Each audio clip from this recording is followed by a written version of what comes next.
ज्योतिष दर्पण अनुसार उच्च ग्रहहरूको फल यस प्रकार बताइएको छ। सूर्य उच्च भए धनी हुन गयो, चन्द्रै त भोगी हुने। भौमे उच्च हुँदा धनी जगतमा जसले कमाई लिने।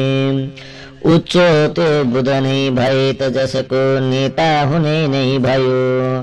फेर उच्च गुरु मण्डलाधिप हुने राजै समान शुक्र यो। संसार उच्च भए त यही भनिदिने त्यो चक्रवर्ती सरी। गर्ने छन् ग्रह सर्व कर्म नरको सम्पूर्ण संसार भरि। जसका 3 ग्रह स्वस्थ नै र बलवान होला त मन्त्री भयो। उच्च 3 भए त नृपसरीको पर्ला ग्रही त्यसको। नीचा 3 त दशा नै हुन गयो, तीनै त अस्तै भए। होला थियो जड बुद्धिको भनिया विद्वानहरूले कहे।